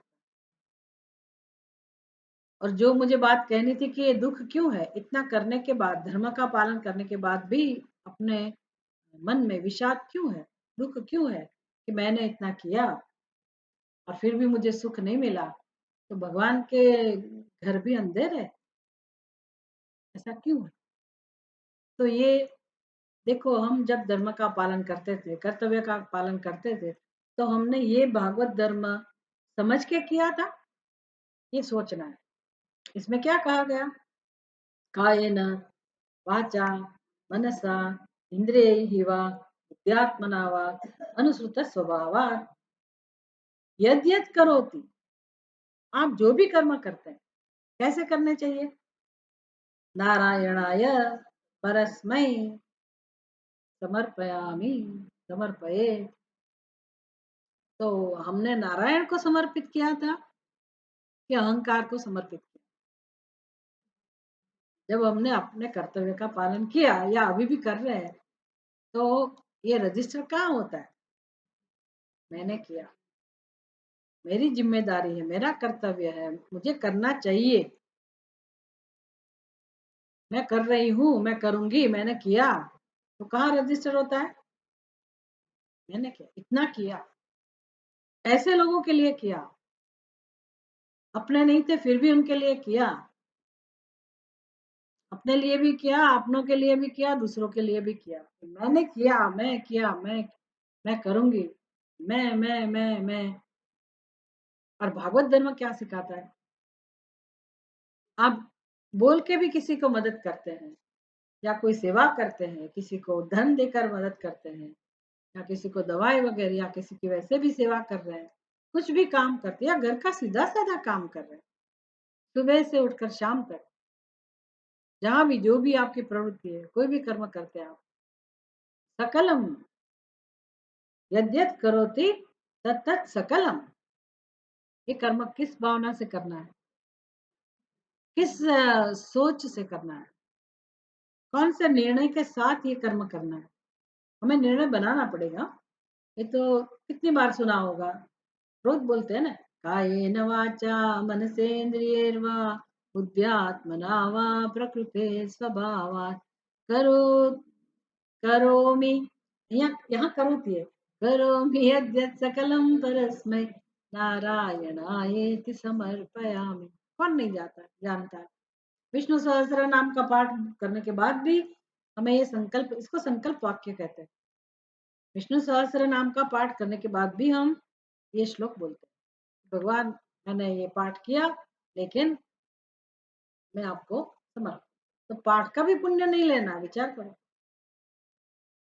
तब आपका पाठ भक्ति कहलाता है। हम तो पूजा करते फिर भी मांग लेते हैं, देखो मेरा वो बच्चा है ना, उसको सही कर देना, उसको ये नहीं हो। कुछ गलत नहीं है, मैं तो कहती हूँ वो भी करो, भगवान को कोई उसमें ये आपत्ति नहीं है, लेकिन हम निष्काम भक्ति क्या है वो भी हमें जानना चाहिए। तो ये इस भागवत धर्म का उपदेश जो दिया गया उसमें क्या सिखाते हैं? समर्पयेत सकलम कर्म, जितने भी कर्म करते हैं तो वो सब कर्म हमें भगवान नारायण को समर्पित करना है। क्यों ना आवाज आवे? तत्त सकलम समर्पयेत। अगर आपने 25 साल पहले ये सब धर्म का अनुष्ठान किया, किसी की सेवा की, कर्तव्य किया, अगर रोज सुबह संकल्प किया होता कि भगवान मुझे शक्ति देना, मेरी ये जिम्मेदारी है, मेरा यह कर्तव्य है, मैं प्रेम से करूं, मैं निष्काम भाव से करूं, पूजा के भाव से करूं, हिम्मत देना, मुझे सहन शक्ति देना, सुबह में ये संकल्प और शाम को भगवान तूने जो कराया ये तुम्हारे चरणों में मैं समर्पित करता हूं। तो आपके हृदय में अभी जो ये दुख है और अभी जो ये समझ है कि मैंने किया और उसने इसकी नोंद नहीं ली, इसको इसकी कदर नहीं की और मेरे साथ ऐसा गलत व्यवहार किया, ये सब रहेगा? अगर आप तभी खाली हो गए होते, उसका नाम त्याग है। बाकी त्याग क्या करना है? किसका त्याग करोगे आप? क्या लेके आए हो? आपका क्या है? क्या त्याग कर सकते? ये नहीं खाऊंगी, वो नहीं खाऊंगी, ये नहीं पहनेंगे, वो नहीं पहनेंगे, यहाँ नहीं रहेंगे, वहां नहीं, कहीं तो रहना पड़ेगा, कुछ तो पहनना पड़ेगा, कुछ तो खाना पड़ेगा ना। त्याग करके क्या? त्याग का मतलब क्या है? तेन त्यक्तेन भुंजीता। त्याग किसको कहते हैं? समर्पण किसको कहते हैं? वही समर्पण ये है ना, अगर व्यक्ति ने ये सीख लिया, ये शुरुआत है भागवत धर्म की, आगे सब हमें सिखाएंगे, लेकिन सुबह से शुरू करके शाम तक हमारे सामने जो जो परिस्थिति उत्पन्न होती है, जो जो कर्तव्य कर्म प्रसंगोपात खड़े होते हैं, उसको हम आराम से करते जाएं और किसको याद रखें साथ में? भगवान नारायण। जो जब करते वो भी भगवान ने कराया इसलिए कर सके। अगर भूखे रहे, व्रत किया, तपश्चर्या की, तो भी भगवान ने कराया इसलिए कर सके। जो भी कर रहे हो, लेकिन सावधानी बरतनी पड़ेगी। ऐसे एक बार सुन लिया तो काम नहीं होता है, वो हमें याद रखना।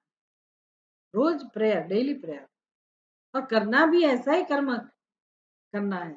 भागवत धर्म मतलब जहाँ किसी को पीड़ा ना हो, ये तो खास ध्यान में रखना है ना, क्योंकि हम तो किस कैसे कर्म करते हैं, कौन प्रेरणा देता है हमें कर्म करने की?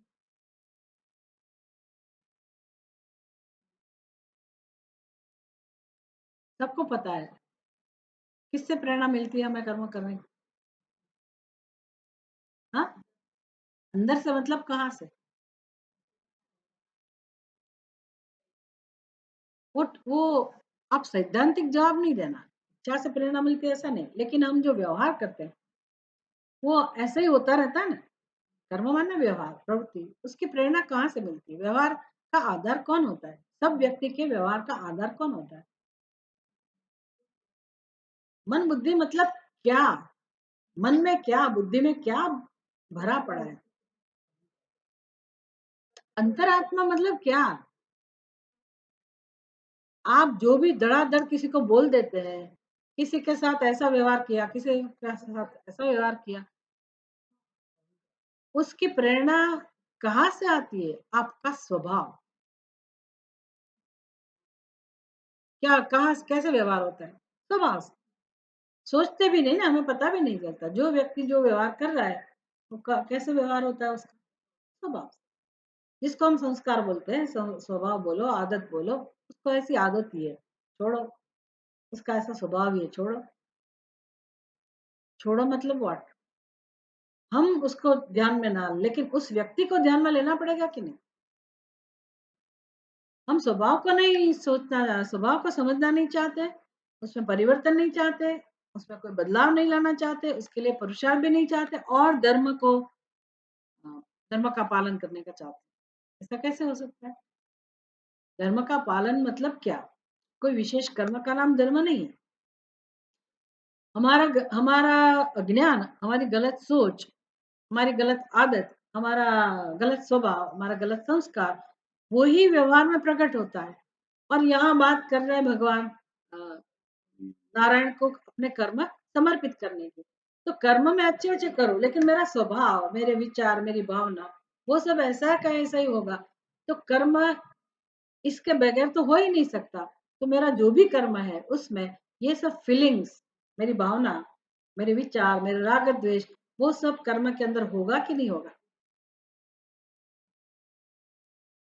आएगा कि नहीं आएगा? तो क्या वो भगवान को समर्पित हुआ? भगवान को समर्पित करने का मतलब क्या है? सावधानी के साथ मुझे कर्म करने हैं कि भगवान, मेरा स्वभाव ऐसा है, लेकिन मुझे ये धर्म का अनुष्ठान करना है, मुझे ये कर्तव्य कर्म करना है, मेरी ये फर्ज है, मैं ये कर रही हूँ, जो भी कर्म है। तो भगवान को समर्पित करना है मतलब, एक तो मैं कर रही हूँ, मेरी तरफ से मैं करूंगी, मतलब मेरे स्वभाव के अनुसार मैं करूंगी, ये नहीं चलेगा। ये सावधानी मुझे रखनी पड़ेगी। और शुद्ध भाव से, भगवान जिससे प्रसन्न हो, जिस भाव से, ऐसा भाव बनाकर, ऐसी सोच बनाकर, और मैंपना को निवृत्त करने की भावना के साथ मुझे ये कर्म करना पड़ेगा। तो कितना मुश्किल है। यही पुरुषार्थ है ना। हम ये इस दिशा में हम काम करना नहीं चाहते। अपने स्वभाव को हम ध्यान में नहीं लेते। बस आपने बोला था ना ये करो तो कर दिया, ऐसे करना है कर दिया, ये अनुष्ठान ऐसे करना है, ये मंदिर में जाना है, महादेव जी के पास जाना है, हनुमान जी के पास जाना है, ऐसे करना है, ऐसी विधि है, वो सबको हम महत्व देते हैं। लेकिन नारायण को जब कर्म समर्पित करना है, तो फिर खाली विधि विधान महत्व का नहीं है। हमारी सोच बदलनी पड़ेगी, भावना बदलनी पड़ेगी, समझ बदलनी पड़ेगी, और अहंकार को नम्र बनाना पड़ेगा। तब वो कर्म भगवान को समर्पित हुआ कहा जा सकता। नहीं तो हम सालों तक ऐसा व्यवहार करें, लेकिन वृद्धावस्था में यही दुख होगा, मैंने इतना किया, लेकिन लोगों का व्यवहार तो ऐसे। तो लोगों का व्यवहार हमारे कर्म से नहीं बदलता है। हमारी समझ बदलेंगे तब भी लोगों की समझ तो ऐसी ही रहेगी, उनका व्यवहार तो ऐसा ही रहेगा। लेकिन मेरी भावना बदल जाए, समझ बदल जाए, तो लोग चाहे कितना भी गलत व्यवहार करें, लेकिन मेरे पास मेरी रक्षा के लिए मेरा ज्ञान है कि नहीं है? प्रोटेक्शन है ना मेरे पास। कैसा प्रोटेक्शन है? कि मैंने जब शुरू किया किसी की सेवा करना, तो उसी वक्त समर्पित कर दिया। तो अब वो अ, अभी भी आप कर सकते हैं। वो तो 25 साल पहले शुरू किया था, इतने साल कर दिया, लेकिन अभी भी कर सकते हैं कि मैंने जो भी किया, अपने बच्चों के पालन-पोषण के लिए या घर के सभ्यों के लिए, जो भी जितना भी काम किया, भगवान आपने शक्ति दी, आपने प्रेरणा दी, सोसाइटी की मदद से कितनी सारी मदद मिली ना हमें। हमारे अंदर सामर्थ्य, हमें भी किसी ने शिक्षित किया, हमको भी किसी ने ज्ञान दिया। अपने माँ-बाप ने हमारा पालन-पोषण किया, संस्कार दिया। उसकी मदद के साथ, उसके साथ हमने बच्चों का पालन-पोषण किया ना। किया, भगवान आपने हमें निमित्त बनाया था।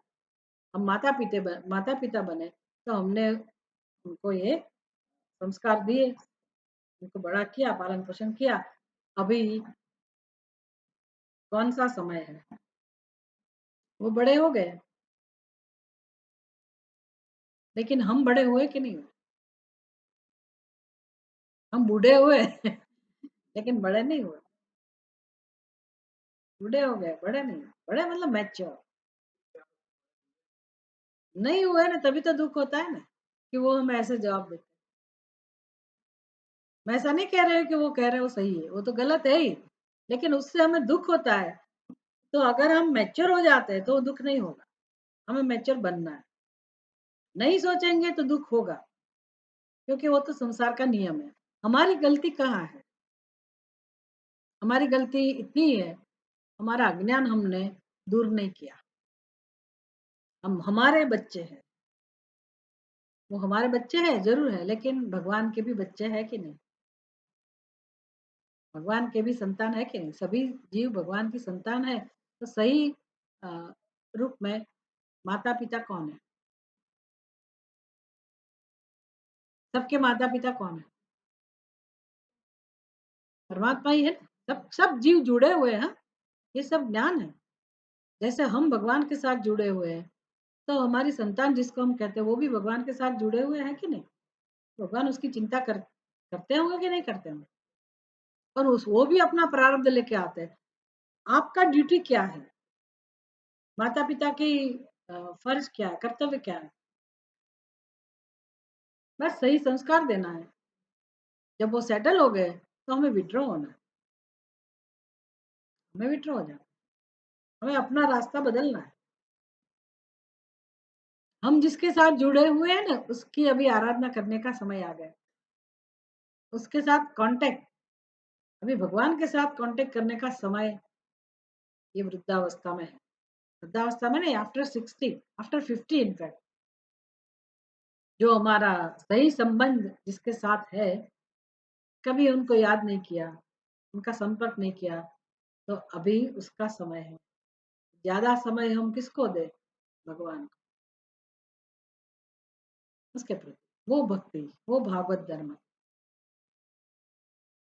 उसका चिंतन, मनन। अभी वो ज़िम्मेदारी नहीं, हमने जितना किया कर दिया, अभी हमारी ज़िम्मेदारी नहीं है। हाँ, हम बैठे हैं, उनको कोई भी तकलीफ़ है तो हम बैठे हैं, लेकिन अभी हमें वो सब सिर में घूम के फिरते रहो, सिर पे लेके घूमते रहो कि क्या होगा, कैसे होगा, कहाँ जाएँगे वो? तो वो तो वैसे भी भगवान के हाथ में है ना, हम क्या कर सकते?